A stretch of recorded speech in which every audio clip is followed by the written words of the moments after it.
अस्सलाम वालेकुम दोस्तों, मेरा नाम साकिब हुसैन है और आप देख रहे हैं नर्सिंग फाइल्स। आज हम जिस चैप्टर के बारे में डिस्कस करने जा रहे हैं वो एनाटॉमी और फिजियोलॉजी का बेस है। तो चैप्टर का नाम है हमारे पास an introduction to human body, जो कि एनाटॉमी और फिजियोलॉजी का पहला चैप्टर है। इस चैप्टर के जो ऑब्जेक्टिव्स हैं हमारे पास, जो हम इस वीडियो में डिस्कस करेंगे, वो सबसे पहले ये हैं कि हम बेसिक टर्मिनोलॉजीज जो एनाटॉमी और फिजियोलॉजी का रिलेशनशिप को शो करती हैं उनको डिफाइन करेंगे, और लेवल ऑफ ऑर्गेनाइजेशन जो ह्यूमन बॉडी के बेसिक्स होते हैं उनको अंडरस्टैंड करेंगे, और anatomical position, standard anatomical position human body की कौन सी है जिसके थ्रू हम जो है वो असेस करते हैं, तो उसको डिस्कस करेंगे। उसके बाद वेरियस जो हमारे पास बॉडी प्लेन्स होते हैं या बॉडी कैविटीज़ होती हैं उनको डिस्कस करेंगे कि किस तरह से उनको डिवाइड किया जाता है और कौन सी कैविटीज़ में कौन से ऑर्गन्स जो हमारे पास हैं वो पाए जाते हैं। उसके अलावा बॉडी कैविटीज़ में मौजूद ऑर्गन को जो है वो डिस्कस करेंगे कि किस कैविटी में कौन से ऑर्गन पाए जाते हैं। उसके अलावा आइडेंटिफाई करेंगे, जो कोई अहम ऑब्जेक्टिव है, एब्डोमिनोपेल्विक रीजन और क्वाड्रेंट्स को, कि किस तरह हम जो एब्डोमिन है उसको 9 एब्डोमिनोपेल्विक रीजन्स या क्वाड्रेंट्स में हमारे पास सेपरेट करते हैं, उनको डिवाइड करते हैं, और ऑर्गन की जो है वो प्लेसमेंट के थ्रू हम ये असेस करते हैं कि किस लोकेशन पे पेन है, किस लोकेशन पे कौन सा जो है वो एब्डोमिनल ऑर्गन पाया जाता है। उसके अलावा हमारे पास लिस्ट करेंगे ऑर्गन के नाम के 9 एब्डोमिनोपेल्विक जो रीजन्स है कि किस ऑर्गन, किस रीजन में कौन सा ऑर्गन हमारे पास पाया जाता है। उसके अलावा ब्रीफली इंपॉर्टेंस में आपको बताऊंगा कि ये एब्डोमिनोपेल्विक जो क्वाड्रेंट्स या रीजन्स हैं हमारे पास, इनकी इंपॉर्टेंस क्लिनिकल साइड पे क्या है, किस तरह से हम असेस कर सकते हैं कि अगर कोई भी पेशेंट हमारे पास ईआर में हमारे पास पेट के दर्द के साथ आ रहा है, पेट के पेन के साथ आ रहा है, तो हम ये आइडेंटिफाई कर सकें कि किस ऑर्गन की यहाँ पे इन्वॉल्वमेंट हो सकती है। तो सबसे पहले हम अपने बेसिक्स देखते हैं कि बेसिक्स में ये देखते हैं कि जो हमारे पास एनाटॉमी एंड फिजियोलॉजी, ये फाउंडेशनल हमारे पास ब्रांच ऑफ साइंसेस हैं जो ह्यूमन बॉडी और के पार्ट्स और उनके फंक्शंस को जो है वो डिस्क्राइब करती हैं। एनाटॉमी वो वाहिद ब्रांच ऑफ साइंस है जिसमें हम स्ट्रक्चर ऑफ ह्यूमन बॉडी के जो ऑर्गन्स होते हैं या पार्ट्स होते हैं उनको देखते हैं, यानी कि उनके स्ट्रक्चर की स्टडी को हम नाम देते हैं एनाटॉमी का। उसके अलावा उन्हीं ऑर्गन या उन्हीं स्ट्रक्चर या उन्हीं पार्ट्स की अगर फंक्शंस की बात करें तो जो हम फंक्शंस पढ़ते हैं उस ब्रांच ऑफ साइंस को हम कहते हैं फिजियोलॉजी, जिसमें हम उन्हीं ऑर्गन या पार्ट्स के फंक्शंस पढ़ते हैं। उसके अलावा अक्सर ये देखा जाता है कि जो बॉडी के ऑर्गन्स होते हैं, जो उनके स्ट्रक्चर्स होते हैं, वो हमेशा ये इंडिकेट करते हैं कि वो कौन सा फंक्शन परफॉर्म कर रहे हैं। मिसाल के तौर पे हमारे पास अगर देखा जाए कि दो बोन्स आपस में जब ज्वाइन हो रही हैं हमारे पास और वो प्रोटेक्शन दे रही हैं ब्रेन को, तो इनका फंक्शन क्या हुआ हमारे पास, प्रोटेक्शन देना। तो इसी तरह से काफ़ी सारे जो ऑर्गन्स हैं वो अपना फंक्शन भी अपने साथ रिप्रेजेंट करते हैं। तो हम बेसिक ब्रांचेस डिस्कस करेंगे कि एनाटॉमी की ब्रांचेस बेसिक्स कौन सी हैं और फिजियोलॉजी के ब्रांचेस कौन सी हैं। सबसे पहले हमारे पास नाम आता है ग्रॉस एनाटॉमी का। ग्रॉस एनाटॉमी का यहाँ पर मकसद ये है कि हम किसी भी बॉडी के ऑर्गन या उसके पार्ट को विदाउट माइक्रोस्कोप के साथ एग्जामाइन करें, यानी कि इसमें हमारे पास माइक्रोस्कोप की ज़रूरत नहीं पड़ती उनके स्ट्रक्चर को देखने के लिए। उसके अलावा दूसरा हमारे पास हमारी जो ब्रांच ऑफ आती है एनाटॉमी की, वो है सिस्टमिक एनाटॉमी। सिस्टमिक हमारे एनाटॉमी में हम हर एक सिस्टम्स को लेके उसकी एनाटॉमी पढ़ते हैं, जैसे कि नर्वस सिस्टम, रेस्पिरेटरी सिस्टम और डाइजेस्टिव सिस्टम। उसके अलावा हम रीजनल एनाटॉमी पढ़ते हैं। अब रीजनल एनाटॉमी बहुत अहम है हमारे पास। रीजनल एनाटॉमी में हम किसी भी स्पेसिफिक रीजन को लेके उसकी एनाटॉमी पढ़ते हैं, जैसे कि हेड हो गया, चेस्ट हो गया, हेड के कौन से स्ट्रक्चर हैं, इसमें जो स्किन आ रही है वो क्या हमारे पास स्ट्रक्चर है उसका, उसमें जो स्कल्स हैं, इनमें जो सुचर्स हैं तो वो किस तरह से आपस में ज्वाइंट किए हुए हैं। तो ये सारे चीज़ें हम जो है वो रीजनल एनाटॉमी के अंदर पढ़ते हैं। और हमारे पास बाद में आती है इमेजिंग एनाटॉमी। अब इमेजिंग एनाटॉमी में हम जैसे सीटी स्कैन, एमआरआई, एक्सरे के थ्रू बॉडी के स्ट्रक्चर को जो है वो पढ़ने की कोशिश करते हैं। और लास्ट में आती है हमारे पास pathologic anatomy. Pathologic anatomy gross to microscopic जाती है, यानी कि जो स्ट्रक्चर में चेंजेस देखने होते हैं हमें किसी भी ऑर्गन के, तो उसमें हम ऊपर से एग्जामिन करके उसमें माइक्रोस्कोप लेवल तक जाते हैं, टिश्यूज लेवल तक जाते हैं, ताकि हम ये एग्जामिन कर सकें कि इस स्ट्रक्चर में किसी भी डिजीज या ट्रॉमा की वजह से क्या स्ट्रक्चरल चेंजेस आए हैं और उसकी वजह से बॉडी के फंक्शन पे क्या असरात हो रहे हैं। तो उस फंक्शन की स्टडी को हम नाम देते हैं पैथोफिजियोलॉजी, यानी कि किसी भी ट्रॉमा, इंजरी या किसी भी हमारे पास पैथोलॉजी कंडीशन की वजह से अगर बॉडी का कोई ऑर्गन हमारे पास डिस्टर्ब्ड हुआ है, उसका स्ट्रक्चर ख़राब हुआ है, तो स्ट्रक्चर ख़राब होने की वजह से जो बॉडी का फंक्शन डिस्टर्ब हो रहा है, तो उस फंक्शन की स्टडी को हम नाम देते हैं पैथोफिजियोलॉजी। उसके अलावा एक और इस हमारे पास फिजियोलॉजी की ब्रांच होती है जिसे हम कहते हैं एक्सरसाइज फिजियोलॉजी। अब एक्सरसाइज फिजियोलॉजी में हम changes in cells and organ function due to muscular activity, हम सेल और हमारे पास जो ऑर्गन्स होते हैं ना, उनके फंक्शंस को देखते हैं, उनमें जो चेंज आया है उनको देखते हैं जो मस्कुलर एक्टिविटी की वजह से है। यानी अगर कोई इंसान हमारे पास जिम जा रहा है, उसके जो है सिक्स पैक्स वगैरह बन रहे हैं, तो उस सिक्स पैक किस तरह से बन रहे हैं, किस तरह से जो हमारे पास जो मस्कुलर एक्टिविटी है एक्सट्रीम लेवल पर, उसने सेल्स और ऑर्गन को फंक्शंस को चेंज किया और उनके स्ट्रक्चर में चेंज लाया। उसके अलावा हम इम्यूनोलॉजी, जो कि बहुत अहम है, माइक्रोबायोलॉजी में आप चैप्टर पढ़ेंगे द ह्यूमन इम्यून सिस्टम, जिसमें आप ये देखेंगे कि किस तरह से जो ह्यूमन बॉडी के सेल्स हैं वो पैथोजिन के खिलाफ लड़ते हैं।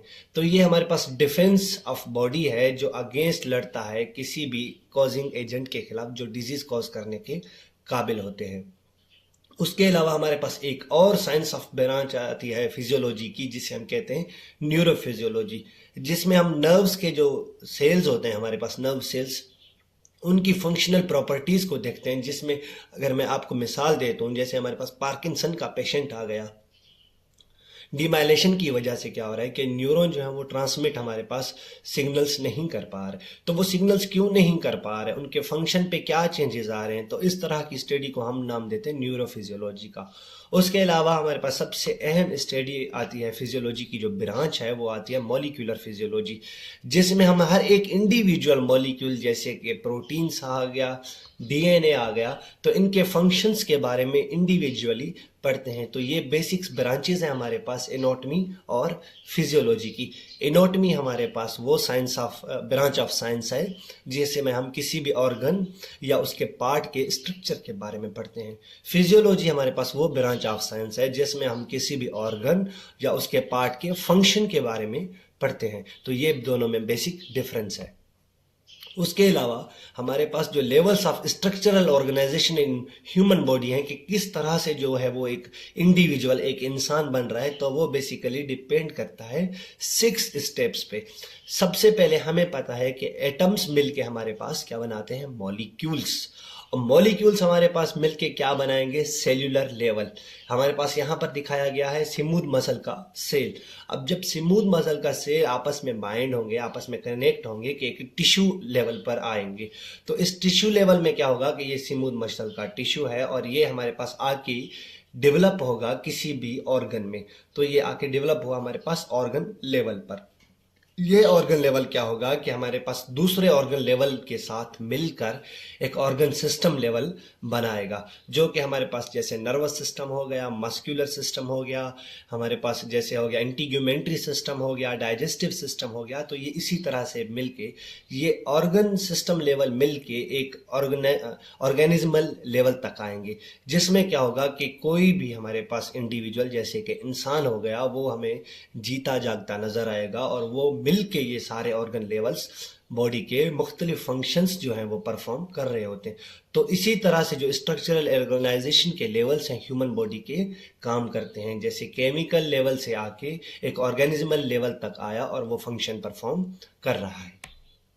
उसके अलावा 11 सिस्टम है हमारे ह्यूमन बॉडी के जो बेसिकली किसी भी इंसान को चलाने के लिए अहम है। अगर इनमें से किसी भी सिस्टम में डिस्टरबेंस आएगी, कोई डिजीज़ पैदा होगी, कोई अल्ट्रेशन आएगी, तो वो कौन लीड करेगी, डेथ को, या हमारे पास लीड करेगी डिफॉर्मिटीज़ को, जिसमें क्या होगा कि ज़िंदगी गुजारना मुश्किल होगा या उस ऑर्गेनिज्म के लिए डेथ होना लाजिम है।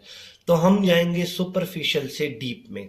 सबसे पहले अगर इंसान की जो हम खाल कह लें जिसे, या जिसे हम स्किन कह लें, तो इस स्किन की स्टडी को हम नाम देते हैं इंटीग्यूमेंट्री सिस्टम का। अब इंटीग्यूमेंट्री सिस्टम के बाद में हमारे पास जो ऑर्गेनाइजेशनल लेवल आता है, जो हमारे पास सिस्टम आता है तो उस सिस्टम को हम नाम देते हैं मस्कुलर सिस्टम का। उसके बाद आता है हमारे पास स्केलेटल सिस्टम, फिर बाद में आता है nervous system, endocrine system, circulatory system, जिसमें हम हार्ट और ब्लड वेजल्स, ब्लड आर्टरीज जो हो गई वो किस तरह से ब्लड को पूरी बॉडी में सप्लाई कर रही हैं ब्लड, और किस तरह से जो है वो हीट में हमारे पास होम्योस्टेसिस में अहम किरदार अदा कर रही हैं, न्यूट्रिशन को पहुंचाने में अहम किरदार अदा कर रही हैं। तो ये सारी चीज़ें हम इस हमारे पास सिस्टम में डिस्कस करेंगे। उसके अलावा बाद में आता है लिम्फेटिक सिस्टम। लिम्फेटिक सिस्टम का क्या काम है, फैट मेटाबॉलिज्म में किस तरह से काम कर रहा है वो। उसके अलावा हमारे पास डिफेंस मैकेनिज्म के में इसका किस तरह से अहम काम है। उसके अलावा रेस्पिरेटरी सिस्टम, किस तरह से ऑक्सीजन की बाइंडिंग हो रही है, CO2 बाहर एक्सेल हो रहा है हमारे पास, एसिड बेस बैलेंस में किस तरह से काम कर रही है। तो ये सारी चीज़ें हम रेस्पिरेटरी सिस्टम में डिस्कस करेंगे। उसके अलावा डाइजेस्टिव सिस्टम आ रहा है, कोई भी इंसान जब खाना खा रहा है तो किस तरह से डाइजेस्ट हो रहा है, किस तरह से छोटे छोटे न्यूट्रिएंट्स में कन्वर्ट हो रहा है, और वो बॉडी यूटिलाइज करके बॉडी जिस तरह से हमारी फंक्शन परफॉर्म कर रही होती है। और हमारे पास बाद में आता है यूरेनरी सिस्टम, जिसमें एक्सक्रीटा वगैरह ह्यूमन के हो गए, किस तरह से वो एलिमिनेट हो रही हैं, किडनी अपने कौन कौन से फंक्शन किस तरह से परफॉर्म कर रही हैं। तो ये सारी चीज़ें यूरेनरी सिस्टम में डिस्कस की जाती हैं। उसके अलावा हमारे पास बाद में आता है रिप्रोडक्टिव सिस्टम में, जिसमें हम गोनेट्स के बारे में डिस्कस करते हैं कि किस तरह से ओवम, स्पर्म, फीमेल में मेंसेस साइकिल चल रही होती है, इस हमारे पास मेल में स्पर्मेटोजेनेसिस का प्रोसेस हो रहा होता है। तो ये सारी चीज़ें किस तरह से परफॉर्म हो रही होती हैं, और ये मिल के एक ह्यूमन बॉडी जो कॉम्प्लेक्स सिस्टम है किस तरह से ये काम करती हैं। तो सारी चीज़ें हम ये उनके फंक्शन स्ट्रक्चर के बारे में हम इन्हीं एनाटॉमी और फिजियोलॉजी में इंशाल्लाह आगे वाले चैप्टर्स में पढ़ेंगे। उसके अलावा किसी भी इंसान को जिंदा गुजारने के लिए जो उसके लिविंग करेक्टरिस्टिक्स हैं, किसी भी इंसान में जो प्रोसेसेस हैं वो अहम है, जो कि वो हैं 6। ये 6 हमारे पास मोस्ट इंपॉर्टेंट लाइफ प्रोसेसेस हैं। अगर इनमें से किसी में भी डिस्टरबेंस आएगी, कोई भी प्रोसेस में डिस्टरबेंस आएगी, तो इंसान की जो वो डेथ या डिफॉर्मिटी पक्की है। तो इसमें सबसे पहले आता है मेटाबॉलिज्म। किसी भी इंसान में मेटाबॉलिज्म का होना लाजिम है, वो सही होना चाहिए। अगर उसमें मेटाबॉलिज्म नहीं होगा तो उसकी ग्रोथ नहीं होगी। जब ग्रोथ नहीं होगी तो वो इंसान या उस ऑर्गेनिज्म की डेथ हो जाएगी। नंबर दूसरे पे आता है रेस्पॉन्सिवनेस। अगर हमें इन्वायरमेंटल कंडीशन जैसे हॉट हो गया, कोल्ड हो गया, इन चीज़ों के बारे में रिस्पॉन्स नहीं कर पाएंगे, हम देख नहीं पाएंगे कि आगे खाई है, आगे कोई चीज़ आ रही है, तो रेस्पॉन्सिवनेस की अगर हमारे पास प्रोसेस ह्यूमन बॉडी में नहीं होगा तो उसकी डेथ हो सकती है बिल्कुल। उसके अलावा बाद में आता है तीसरे नंबर पे मूवमेंट। इंसान को जिंदा गुजारने के लिए, काम करने के लिए, अपनी एक्टिविटीज़ करने के लिए मूवमेंट का होना लाजिम है। अगर मूवमेंट नहीं होगी तो इंसान की डेथ होगी। उसके अलावा हमारे पास फोर्थ नंबर पे आता है ग्रोथ। अगर आपको अपनी नस्ल बढ़ानी है, आगे वाली चीज़ों में डिफ्रेंशिएट करना है, अपनी जो है वो नॉर्मल एक्टिविटीज़ करनी है, तो ग्रोथ का होना लाजिम है। जैसे बच्चा, एक नौमौलूद बच्चा एक इंसान, एक एडल्ट की सूरत में आ रहा है, तो वो तब जाके काबिल होता है काम करने के और अपनी ज़िंदगी गुजारने के। जब नौमौलूद बच्चा होता है तो वो अपनी माँ, अपने केयर गिवर पर डिपेंडेंट होता है। तो ये इस ग्रोथ का होना ह्यूमन बॉडी में लाजिम है। अगर ये नहीं होगा तो उस इंसान की डेथ होगी। उसके बाद में आता है नंबर 5 पे डिफ्रेंसिएशन। मिसाल के तौर पे जैसे स्टेम सेल्स हैं, अगर वो किडनी का हमारे पास स्ट्रक्चर नहीं बना रहे, लिवर के स्ट्रक्चर में हमारे पास डिफरेंशिएट नहीं कर रहे, स्किन के स्ट्रक्चर में डिफरेंशिएट वो सेल्स नहीं कर रहे, तो उस इंसान की डेथ होगी, क्योंकि वो ऑर्गन हमारे पास स्ट्रक्चर उसका पूरा नहीं बनेगा। तो डिफरेंशिएशन होना लाजमी है। और लास्ट में आता है रिप्रोडक्शन। अगर किसी भी पॉपुलेशन को इस दुनिया में रहना है तो उसे रिप्रोडक्शन करनी होगी। जैसे कि इंसान, अगर इंसान की रिप्रोडक्शन नहीं होगी तो उसकी बिल्कुल डेथ होगी और उसकी जो कॉलोनीज हैं वो ख़त्म होना शुरू होंगी। तो when any one of life processes ceases, यानी कि बंद होंगे अगर properly, the result is death of a cell and tissue which may lead to death of an organism. तो अगर इनमें से कोई सी भी प्रोसेस जो सीज हो रहा है तो वो लीड करेगा death of cells and tissues को। अगर सेल्स और टिश्यूज की डेथ होगी तो सीधी सी बात है ऑर्गन लेवल पर डेथ होगी, और ऑर्गन लेवल पर डेथ होगी तो उस इंसान ऑर्गेनिज्म की डेथ होगी। तो ये 6 जो प्रोसेसेस हैं किसी भी इंसान को जिंदा गुजारने के लिए, लिविंग ऑर्गेनिज्म को जिंदा गुजारने के लिए लाजिम है। इन चीज़ों चीज़ों का होना लाजिम है। तो ये प्रोसेसेस चलते रहे और चलते रहेंगे तो इंसान और कोई भी जानवर ज़िंदगी गुजारता रहेगा। उसके अलावा सबसे अहम हमारे पास एक चीज़ आती है जिसे हम कहते हैं एनाटॉमिकल बॉडी पोजीशंस। सही है। तो इसकी एक definition, description of any region or part of the body assumes that it is a standard position or reference called anatomical position। तो स्टैंडर्ड पोजीशन हमारे पास किस तरह से होती है? तो स्टैंडर्ड पोजीशन देखने के लिए हम ये देखते हैं कि उस इंसान को जो है वो बिल्कुल सीधा खड़ा रहना पड़ता है। उसकी जो फेस होगी, उसका जो आंखें होगी, वो किसी भी सामने वाले ऑब्जेक्ट्स को बिल्कुल सीधा, जैसे ये हमारे पास देख रहा है इसी तरह से देखेंगी। जो इसकी अपर लिम्स होंगी वो बिल्कुल डाउनवर्ड होंगी और जो हमारे पास हैंड्स होंगे ये फॉरवर्ड होंगे, यानी कि आगे की तरफ होंगे। फीट्स जो होगा उनमें स्लाइटली जो है वो स्पेस होगी और जो फिंगर्स होंगी और जो टोज होंगे ये वाले ये बिल्कुल सामने होंगे। तो इस तरह से हम चीज़ों को देखते हैं और इस तरह से देखते हैं, असेसमेंट करते हैं कि ये बिल्कुल इंसान स्टैंडर्ड एनाटॉमिकल पोजीशन में आ रहा है या नहीं आ रहा। तो अगर आपसे कोई भी क्वेश्चन करे कि स्टैंडर्ड एनाटॉमिकल पोजीशन क्या होती है, तो आप ये कहेंगे कि उसमें क्या होता है कि the subject stands erect facing the observer with the head level and the eyes facing directly forward. जो आंखें होंगी वो सामने देख रही होंगी और उसके अलावा जो सब्जेक्ट होगा हमारे पास वो इरेक्ट करेगा, इरेक्शन के साथ सामने वाला जो ऑब्जर्वर होगा या कोई ऑब्जेक्ट होगा उसकी तरफ जो है वो देखेगा। उसके अलावा जो लोअर लिम्स होंगी, जिन्हें हम टांगें कह रहे हैं, वो बिल्कुल पैरेलल होंगी, उनमें स्लाइटली गैप होगा। फीट जो है वो बिल्कुल किसी भी हमारे पास फ्लैट सतह पर रखे हुए होंगे और डायरेक्टेड फॉरवर्ड होंगे। उसके अलावा जो अपर लिम्स, जिन्हें हम बाहें कहते हैं या बाजू कहते हैं, तो ये बिल्कुल हमारे पास स्लाइड की होंगी साइड्स पे, और जो पाम्स होंगी ना, जो तिल्ली होती है हमारे पास, वो फॉरवर्ड यानी कि आगे की तरफ जो है वो उसकी जो पोजीशन होगी और वो आगे होगी। उसके अलावा एक और हमारे पास टर्मिनोलॉजी यूज की जाती है, प्रोन और सुपाइन। कोई भी इंसान है हमारे पास, अगर उसका जो फेस है वो आगे वाली तरफ यानी कि ऊपर वाली तरफ होगा और वो ऐसे फ्लेट सोया हुआ है हमारे पास, तो इसका जो ये फेस होगा ना, ये बिल्कुल आगे वाली तरफ होगा, ऊपर वाली तरफ। इसी का हम पोजीशन को नाम देते हैं सुपाइन पोजीशन का। सही है। उसके अलावा अगर कोई इंसान उल्टा लेटा हुआ है, उसका जो फेस है वो नीचे है, यानी कि वो जमीन की तरफ नीचे देख रहा है, उसका जो फेस का झुकाव है वो नीचे की तरफ है, तो इस तरह की हम पोजीशन को नाम देते हैं प्रोन पोजीशन का।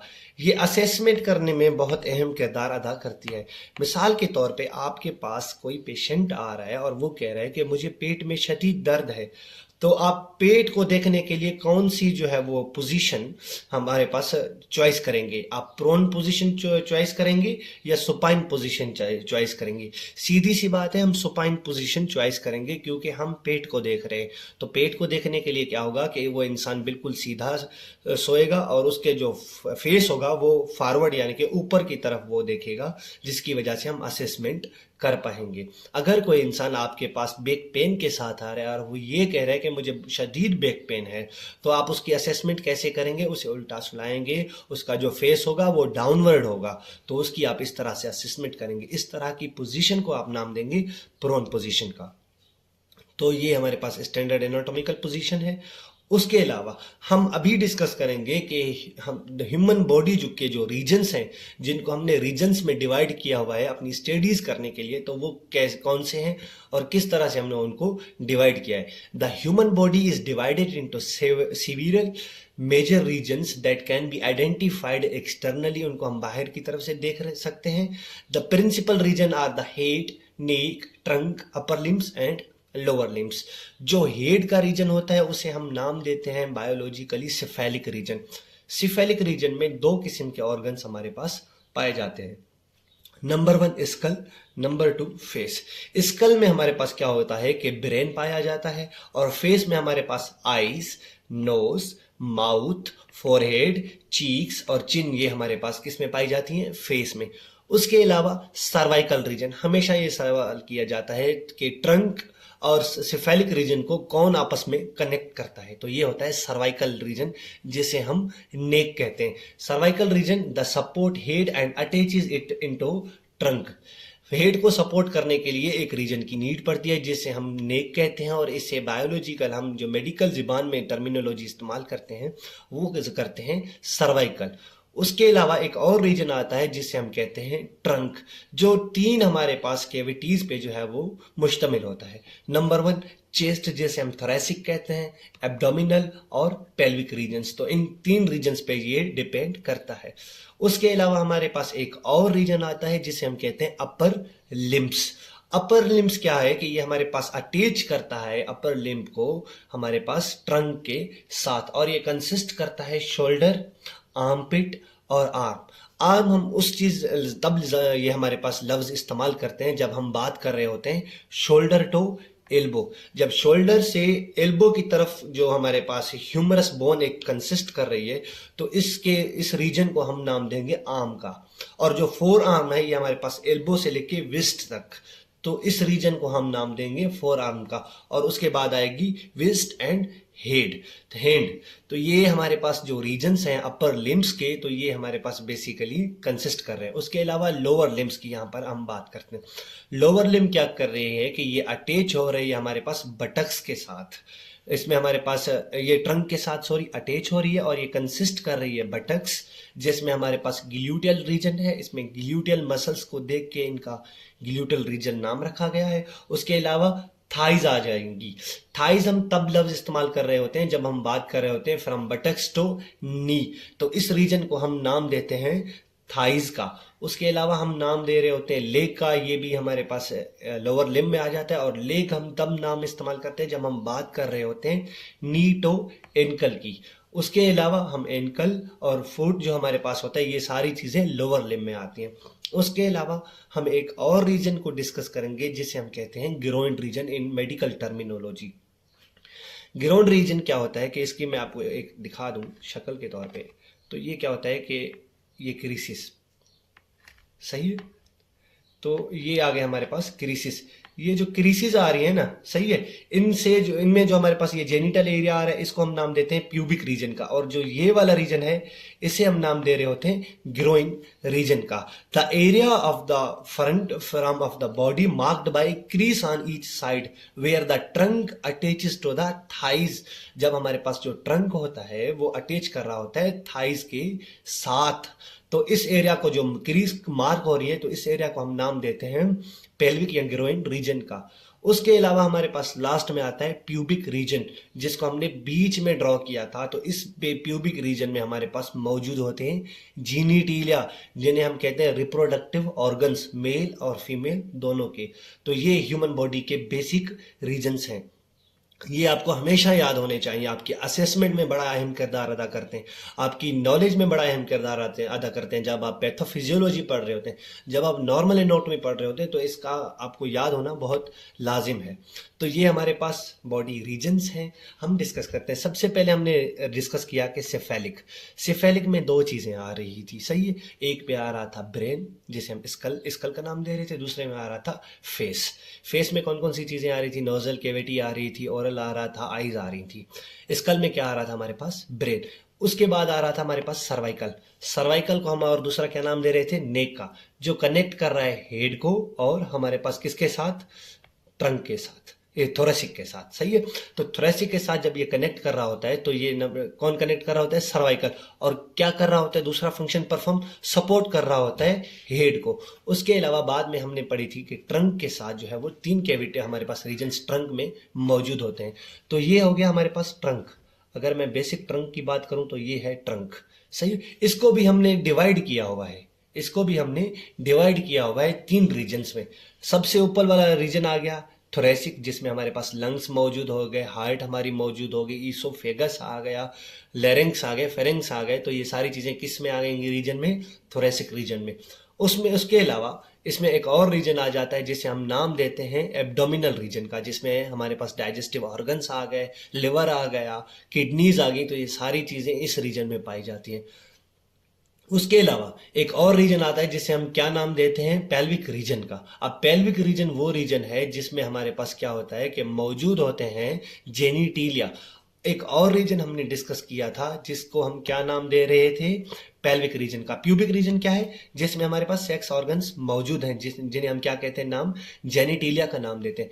पेल्विक रीजन क्या है कि ये हमारे पास क्रीज पैदा करता है, जैसे यहाँ पर मौजूद ये क्रीज है ना, तो ये क्रीज क्या करते हैं, हमारे पास अटैच करवाते हैं थाइज को, इसको हम नाम दे रहे हैं थाइज का, इसको नाम दे रहे हैं ट्रंक का। तो ये ट्रंक और हमारे पास थाइज को आपस में कनेक्ट करवा रहे हैं, तो इसको हम नाम देते हैं इंग्वल का, ग्रोइन का और प्यूबिक रीजन का। तो ये हमारे पास बेसिक एनाटॉमी के ह्यूमन बॉडी के रीजन्स हैं जिनको याद करना बहुत अहम है। तो ये इस तरह से डिवाइड किए हुए हैं।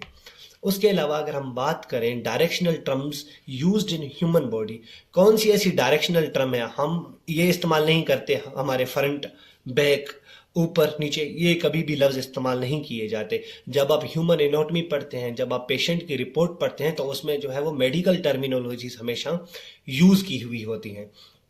तो अभी हम पढ़ते हैं कि मेडिकल टर्मिनोलॉजीज ये किस तरह से काम कर रही हैं। तो सबसे पहले हमारे पास बात आती है सुपीरियर की। तो अगर मैं आपसे बात करूं कि हमारे पास जो हेड है वो सुपीरियर है हमारे पास एब्डोमिन से, क्या ये मेरी बात गलत होगी? बिल्कुल नहीं होगी। अगर मैं कहूं कि हमारे पास जो हार्ट है वो सुपीरियर है लिवर से, बिल्कुल हार्ट जो हमारे पास अपर साइड पे आता है लिवर से, और लिवर उसके बिल्कुल नीचे है। जो चीज हेड की नजदीक होगी, सही है, सेफेलिक के नजदीक होगी, तो उस चीज को हम नाम देंगे सुपीरियर का।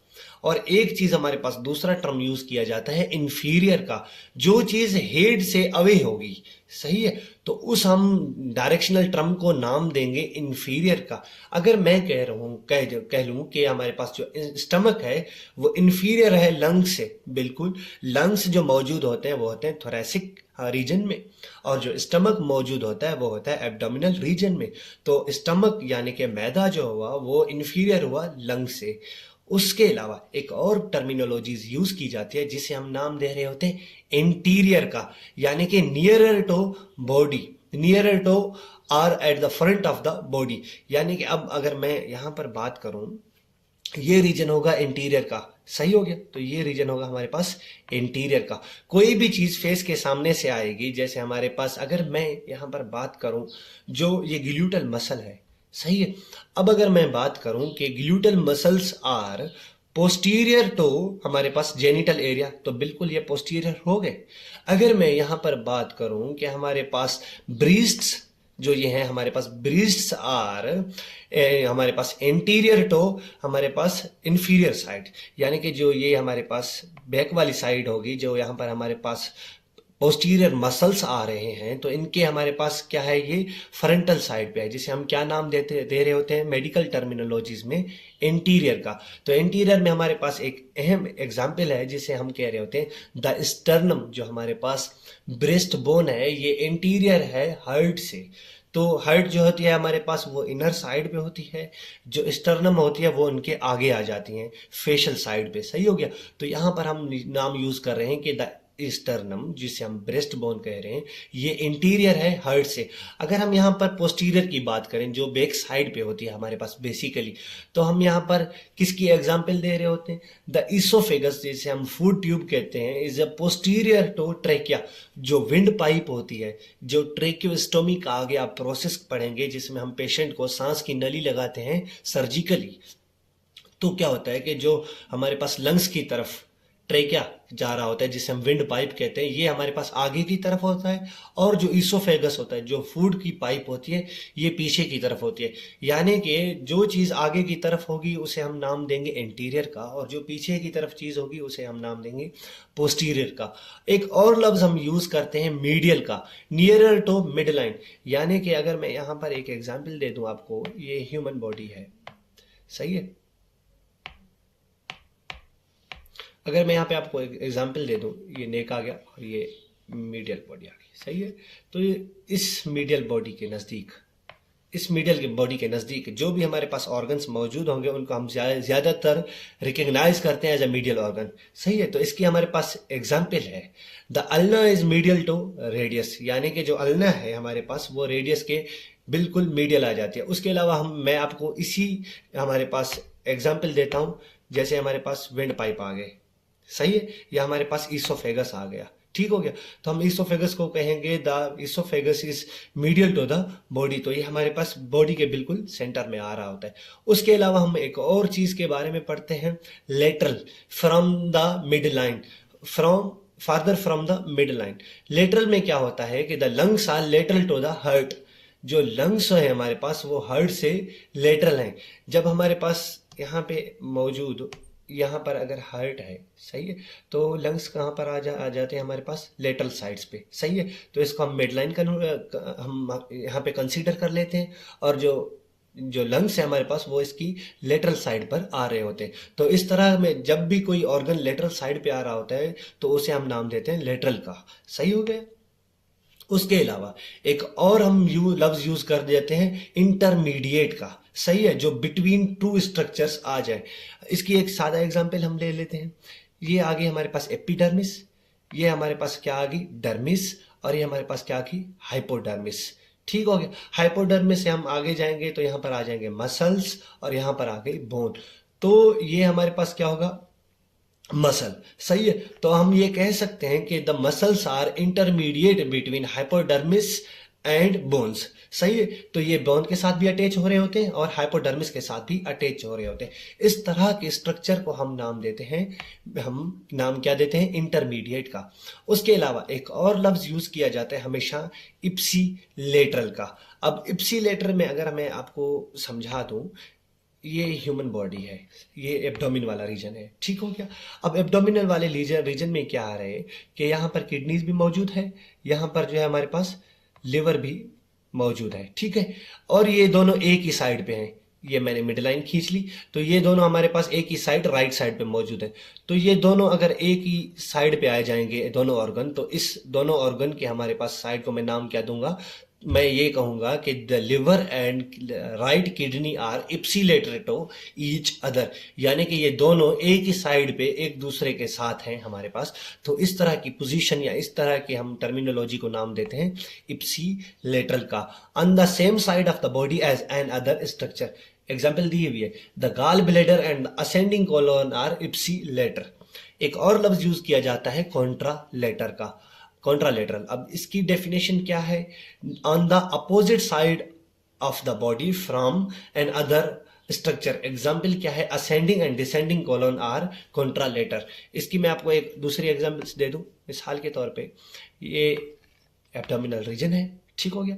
अब यहां पर क्या है कि हमारे पास ये लिवर है मौजूद, ठीक हो गया, और यहां पर मौजूद है स्प्लीन, ठीक हो गया। है तो दोनों ये देखिएगा ना, ये आ गया एब्डोमिनल रीजन, ये आ गया आपका एक और ऑर्गन जिसे हम नाम दे रहे हैं लिवर का, और ये दोनों दूसरा ऑर्गन आ गया जिसे हम नाम दे रहे हैं स्प्लीन का।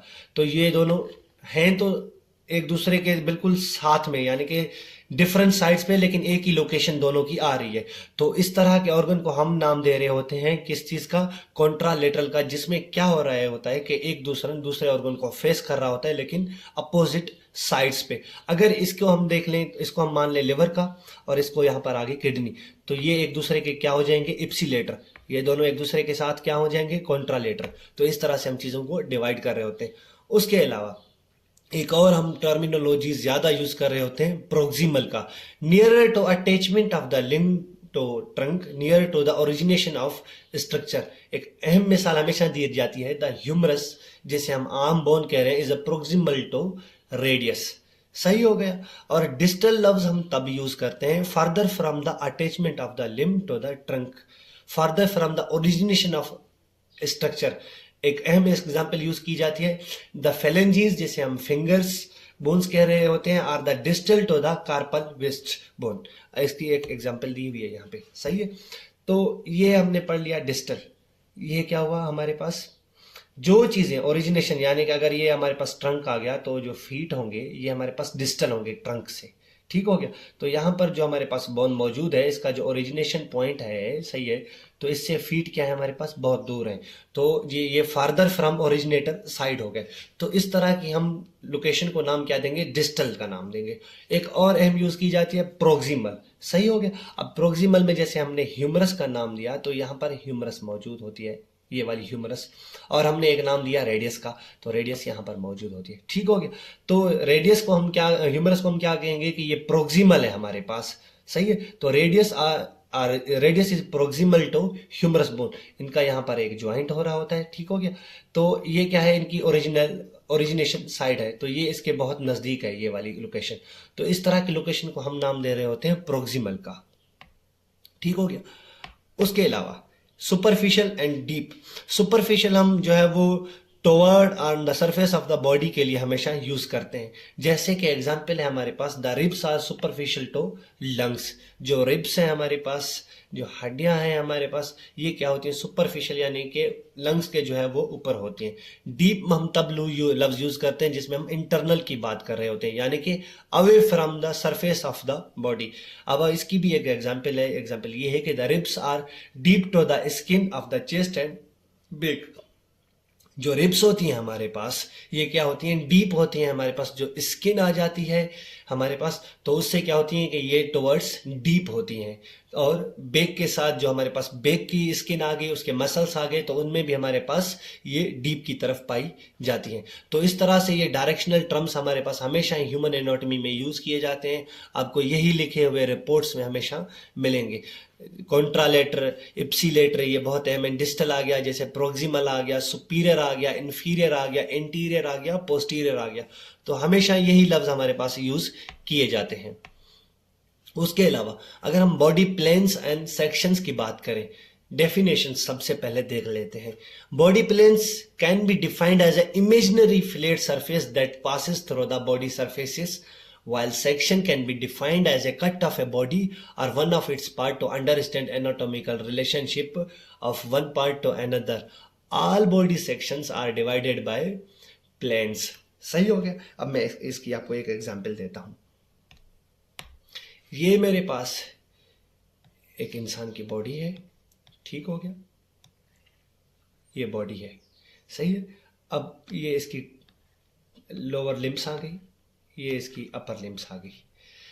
अब क्या हो रहा है कि हम इसको जो है वो ऐसे काट रहे हैं। ठीक हो गया। तो ये मेडिकल टर्मिनोलॉजीज हमेशा यूज की जाती है। जब ऐसे काटा जाता है तो इस तरह की हम प्लेन को नाम दे रहे होते हैं ट्रांसवर्स का। सही हो गया। अब हमारे पास एक और लफ्ज यूज किया जाता है सजीटल का। सजीटल में ये होता है कि एक इंसान को लेफ्ट एंड राइट साइड में काटा गया, लेकिन उसमें क्या है कि ये बिल्कुल एग्जैक्ट मिड लाइन में नहीं आ रहा, यानी कि थोड़ा बहुत इंच 2 इंच का फर्क होता है। तो इस तरह के प्लेन को हम नाम दे रहे होते हैं सजीटल का। एक और लफ्ज टर्मिनोलॉजीज यूज की जाती है, ये ट्रांसवर्स हो गया, ये हमारे पास जो बीच में आया लेकिन थोड़ा सा फर्क है, इसे हम नाम दे रहे होते हैं सजीटल का। एक और लफ्ज हमेशा यूज किया जाता है मिड सजीटल का। मिड सजीटल क्या होता है कि बिल्कुल एग्जैक्ट बीच में काटता है। जो आपके नोज ब्रिज से लेके हमारे पास क्या होता है कि हमारे पास जो प्यूबिक रीजन है जिसमें जेनिटिलिया आ रहे होते हैं, उनके भी बिल्कुल बीच वाली डायरेक्शन में। तो इस तरह के प्लेन को हम नाम दे रहे होते हैं मिड सजीटल का, जिसमें 1 इंच की भी गुंजाइश नहीं होती प्लेन्स के दरमियान राइट और लेफ्ट में। तो ये जब दोनों राइट और लेफ्ट इक्वल डिवाइड होंगे तो ये बिल्कुल ही इक्वल होंगे, कोई डिफरेंशिएट नहीं होगा। एक और टर्मिनोलॉजी यूज की जाती है हमेशा, जिसे हम नाम दे रहे होते हैं पैरासजिटल का। अब पैरासजिटल में क्या होता है कि किसी भी ह्यूमन बॉडी को अगर राइट और लेफ्ट में काट तो रहे हैं, लेकिन बहुत ज्यादा डिफरेंस है। अब मैंने ये काट तो दिया, ठीक है, मिसाल के तौर पे, तो ये राइट साइड आ गया बिल्कुल छोटा सा, और जो ये लेफ्ट साइड है इसका जो मार्जिन है बहुत ज्यादा है। तो इस तरह के प्लेन को हम नाम दे रहे होते हैं पैरासजिटल का। तो ये हमारे पास बॉडी प्लेन्स हैं। ठीक हो गया। इसको हमेशा याद रखिएगा, कभी मिड सजिटल आ जाता है, कभी सजिटल आ जाता है, कभी ट्रांसवर्स आ जाता है, कभी हमारे पास सजिटल आ जाता है। एक और लफ्ज यूज किया जाता है ओब्लिक का। सही है। अब ओब्लिक में क्या होता है कि 90 डिग्री पे जो है वो प्लेन काटा जाता है इस तरह से। ठीक हो गया। तो इस तरह से जो प्लेन काटा जाएगा बॉडी को, तो इस तरह के प्लेन को हम नाम दे रहे होते हैं ओब्लिक का। सही है। तो ये हमारे पास प्लेन्स हैं बॉडी के। हम क्यों करते हैं ये? ताकि हम जो एनाटॉमिकल स्ट्रक्चर्स हैं उनको अच्छे तरीके से समझें और उनको अच्छे तरीके से जो है वो हमारे अपनी नॉलेज में इस्तेमाल करें। ठीक हो गया। अब जैसे मैंने सजिटल की बात की तो ये बॉडी को काट तो रहा होता है राइट और लेफ्ट में, लेकिन बिल्कुल इक्वल हमारे पास साइड्स में नहीं काट रहा होता। उसके अलावा एक और टर्म हमने यूज किया यहाँ पे, मिड सजिटल। मिड सजिटल में क्या होता है कि जो मिड लाइन होती है बिल्कुल इक्वली डिवाइड होती है राइट और लेफ्ट साइड पे। पैरासजिटल को हमने डिस्कस किया। पैरासजिटल में क्या है कि ये पैरासजिटल है, ये वाला रीजन। ठीक हो, ये वाला रीजन क्या है, पैरासजिटल है, यानी कि जो फेस है उसकी आंख के ऊपर आ रहा है, बीच में बिल्कुल नहीं आ रहा। तो इस तरह के प्लेन को हम नाम दे रहे थे पैरासजिटल का। ठीक हो गया जी। उसके अलावा आ जाता है फ्रंटल। फ्रंटल को हम एक और नाम दे रहे होते हैं कोरोनल का। अब इसमें यह होता है कि जो काट हमारे पास जो बॉडी प्लेन्स काटा जा रहा होता है ना, वो बिल्कुल ही फ्रंट हमारे पास इंटीरियर और पोस्टीरियर साइड की तरफ काटा जा रहा होता है। तो इस तरह के हम प्लेन को नाम दे रहे होते हैं कि किस चीज का नाम दे रहे होते हैं, फ्रंटल का। ठीक हो गया, और कोरोनल का। उसके अलावा एक ट्रांसवर्स हमारे पास क्रॉस सेक्शनल या हॉरिजेंटल प्लेन नाम दिया जाता है, जिसमें क्या होता है कि बॉडी को इंफीरियर एंड पोस्टीरियर की तरह काटा जा रहा होता है। अगर मैं इस बॉडी को यहां से काट दूं तो इसको हम नाम क्या देंगे, ये इंफीरियर आ गया, सही है, ये सुपीरियर आ गया। ठीक हो गया। तो इस तरह के हम बॉडी के जब कट होता है, जब प्लेन काटा जाता है, तो इस तरह के प्लेन को हम नाम दे रहे होते हैं, क्या नाम दे रहे होते हैं, ट्रांसवर्स का। उसके अलावा एक और आता है ओब्लीक का। ओब्लीक में हमने जैसे पीछे डिस्कस किया, तो ओब्लीक में क्या होता है कि बिल्कुल ऐसे ऐसे इस तरह से 90 डिग्री पे काटा जा रहा होता है। तो ये हमारे पास बॉडी प्लेन्स हैं। अब बात करते हैं सेक्शंस की। अब सेक्शन में क्या होता है कि जब ये बॉडी प्लेन्स कट गए, ठीक हो गया, जब ये बॉडी प्लेन काटे गए, तो इसमें क्या होता है कि हमारे पास छोटे छोटे डेप्थ इन डेप्थ सेक्शंस आ जाते हैं। हम जब डेप्थ स्टडी करनी होती है किसी भी ऑर्गन के बारे में, तो उसे सेक्शंस में बांटा जाता है। ठीक हो गया। तो ये हमारे पास मिड सजिटल सेक्शन आ गया, जिसमें क्या है कि ब्रेन को बिल्कुल ही नाक के दरमियान अगर हम रख के देखें तो राइट और लेफ्ट साइड पे काटा गया है। ट्रांसवर्स की अगर हम बात की जाए तो ब्रेन को जो है वो, ये ब्रेन का स्ट्रक्चर हमारे पास दिखाया गया है। तो ब्रेन को है जो बिल्कुल आंखों से बिल्कुल एंटीरियर टू पोस्टीरियर साइड पे काटा गया है। अगर हम कोरोनल की बात की जाए, ठीक हो गया, तो कोरोनल में क्या है कि इसे जो है वो बॉडी प्लेन को जो है वो सुपीरियर और पोस्टीरियर की तरफ जो है वो काटा गया है। तो इस तरह के जो है वो हमारे पास जो सेक्शंस आते हैं, ये डीप स्टडी पढ़ने में हमारे पास काम आ रहे होते हैं। ठीक है, ये दिखाया गया है। अगर मैं इसी के ही ब्रेन की अगर आपसे बात करूं, ठीक हो गया, अब ब्रेन की अगर मैं इसी से बात करूं, अगर जो ये नाक है, ठीक है, लेटरल साइड पे अगर हमने इसको काट लिया बिल्कुल एग्जैक्ट, जो हमने पीछे पोजीशन दिखाई, ये बांट जाएगी हमारे पास राइट और लेफ्ट साइड में। तो इसे हम नाम दे रहे होते हैं मिड सजिटल का। ठीक हो गया। अगर हम इसी में ब्रेन को जो है वो इस तरह से काट लें, तो इसे हम नाम दे रहे होते हैं ट्रांसवर्स सेक्शन का।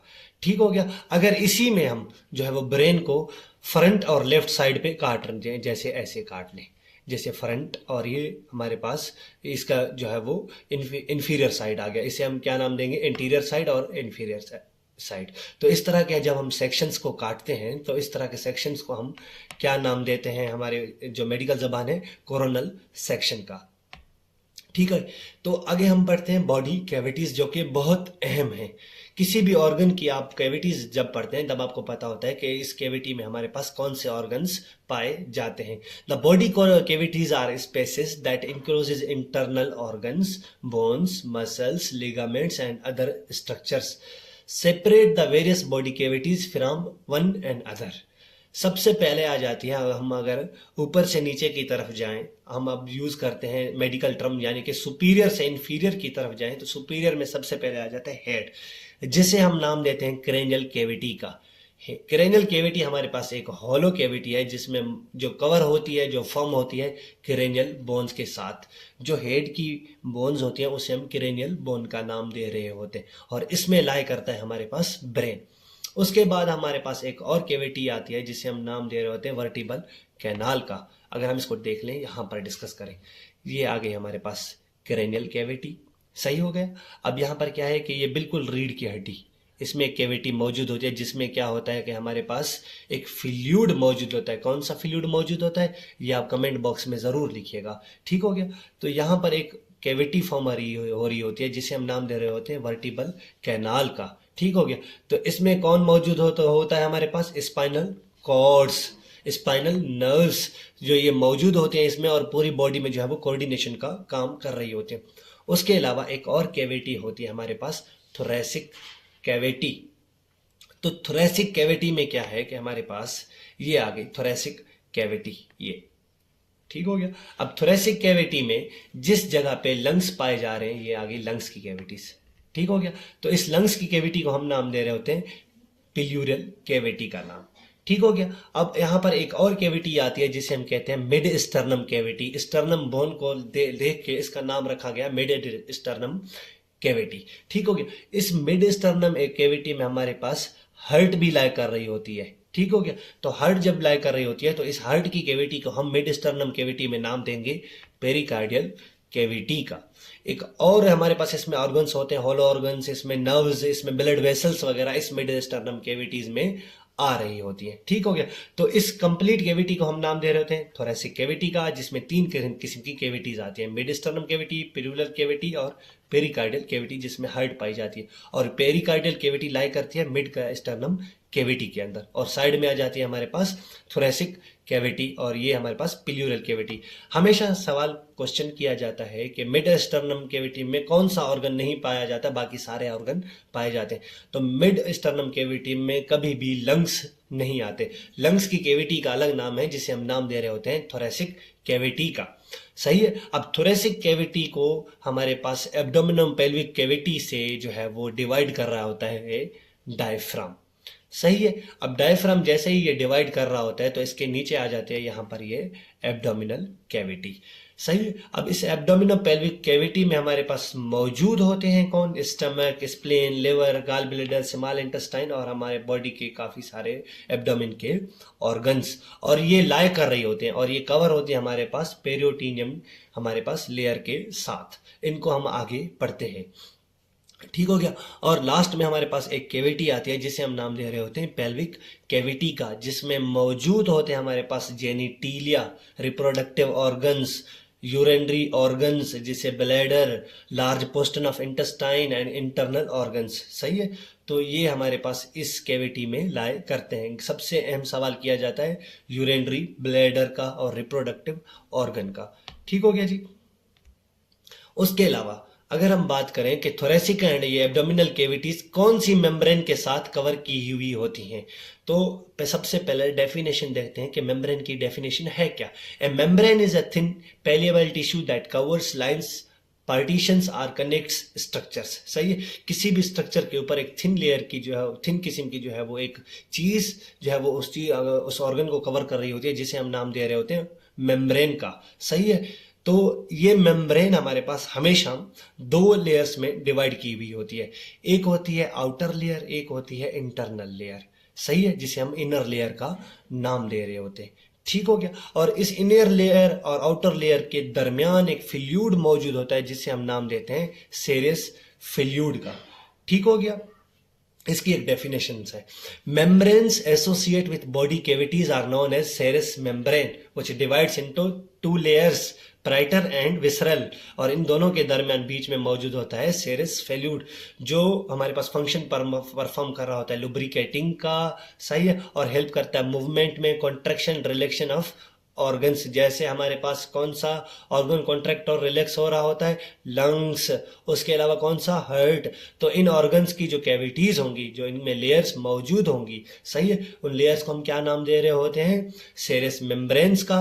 और ये 2 किस्म की होती है, प्राइटल और विसरल, उनके दरमियान एक फ्लूइड मौजूद होता है जिसे हम नाम क्या दे रहे होते हैं, सेरेस फ्लूइड का। तो इसकी एग्जाम्पल्स हैं कुछ, some examples of serous membrane includes lungs, जो हमारे पास कैविटी जो मेम्ब्रेन लंग्स को कवर कर रही होगी उसे हम नाम दे रहे हैं प्लूरा का, जो हार्ट को कवर कर रही है मेम्ब्रेन उसे हम नाम दे रहे हैं पेरिकार्डियम का, और जो एब्डोमेन को कैविटी को कन्वर्ट हमारे पास कवर कर रही है उसे हम नाम दे रहे होते हैं पेरिटोनियम का। एक शदीद किस्म का इन्फेक्शन होता है पेरिटोनाइटिस, जिसमें क्या होता है कि इस लेयर में इन्फेक्शन हो जाता है और ये बिल्कुल सूज जाती है। सर्च करिएगा पेरिटोनाइटिस तो आपको पता चल जाएगा। उसके अलावा वो ऑर्गन जो हमारे पास इंटीरियर साइड से ओनली कवर होते हैं और पोस्टीरियर साइड से कवर नहीं होते। इंटीरियर साइड अभी समझ आ रहे हैं ना कि आगे वाली तरफ से कवर होते हैं और पीछे वाली हमारे पास जो साइड होती है उससे मेम्ब्रेन से कवर नहीं होते। तो इस तरह के ऑर्गन को हम नाम दे रहे होते हैं रेट्रोपेरिटोनियल ऑर्गन्स। कौन से ऐसे ऑर्गन्स हैं, हमेशा क्वेश्चन में पूछे जाते हैं, kidneys, adrenal glands and pancreas. ठीक हो गया जी। अब हम बात करते हैं हमारी अहम जो हमारे पास ऑब्जेक्टिव है, जिसमें हम पढ़ेंगे एब्डोमिनोपेल्विक रीजन्स एंड क्वाड्रेंट्स। ठीक हो गया जी। To describe the location of any abdominal and pelvic organs more easily, anatomists and clinicians use two methods of dividing the abdominal pelvic cavity into similar areas.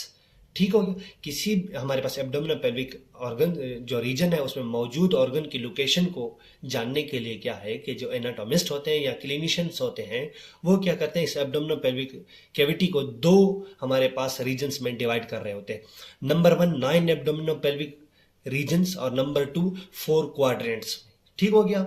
अब 9 abdominal pelvic regions तब use किया जाता है जब आप assessment कर रहे होते हैं फुली, जिसमें आप हर एक ऑर्गन को क्या कर रहे होते हैं, असेस कर रहे होते हैं।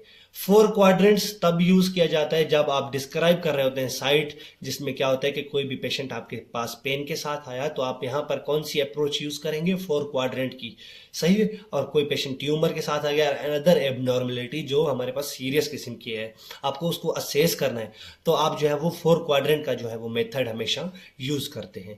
तो जो क्लिनिशियंस होते हैं वो हमारे पास हमेशा 2 किस्म की अप्रोचेस देखते हैं। तो सबसे अप्रोचेस हमारे पास नाम आता है 9 एब्डोमिनल पेल्विक रीजन्स का। इनके नाम आपको हमेशा लाजमी याद होने चाहिए। ठीक हो गया। तो ये हमारे पास राइट साइड है और ये है लेफ्ट साइड।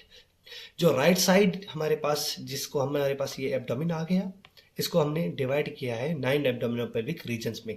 सबसे पहले हमारे पास जो राइट साइड पे आता है उसे हम नाम दे रहे होते हैं राइट हाइपोकॉन्ड्रिक रीजन, जो अपर वाला रीजन होता है। उसके बाद आता है हमारे पास एपीगैस्ट्रिक रीजन और लेफ्ट हाइपोकॉन्ड्रिक रीजन। बिल्कुल बीच में आ जाता है लंबर रीजन की तरफ, इसे हम नाम दे रहे होते हैं right lumbar region, umbilical region और लेफ्ट लंबर रीजन। और इसे हम जो लास्ट में आ जाता है बिल्कुल हमारे पास इंफीरियर, उसे हम नाम दे रहे होते हैं राइट इलियक रीजन या इंगुअल रीजन, हाइपोगैस्ट्रिक रीजन या प्यूबिक रीजन, और आता है हमारे पास लेफ्ट इलियक रीजन या लेफ्ट इंगुअल रीजन। तो ये हमारे पास 9 एब्डोमिनल पेल्विक रीजन है। इसमें कौन कौन से ऑर्गन्स ज्यादा मौजूद हैं तो हम ये असेस करेंगे। कोई भी पेशेंट आपके साथ पास आ गया जिसको लिवर का पेन है मिसाल के तौर पे, तो वो हमारे पास हमेशा अपनी लोकेशन बताएगा राइट हाइपोकॉन्ड्रिक रीजन की। हमेशा क्वेश्चन किया जाता है कि जो लिवर है वो कौन से एब्डोमिनल पेल्विक रीजन में पाया जाता है, तो वो हमारे पास हमेशा पाया जाता है राइट एब्डोमिनल पेल्विक रीजन में, जो इसका मेजर पोर्शन होता है। उसके अलावा गाल ब्लैडर भी इसी पोजीशन में पाया जाता है। स्प्लीन जो है हमेशा वो हमारे पास लेफ्ट हाइपोकॉन्ड्रिक रीजन में पाई जाती है। स्टमक का जो मेजॉरिटी पोर्शन है वो हमेशा एपिगैस्ट्रिक रीजन में पाया जाता है।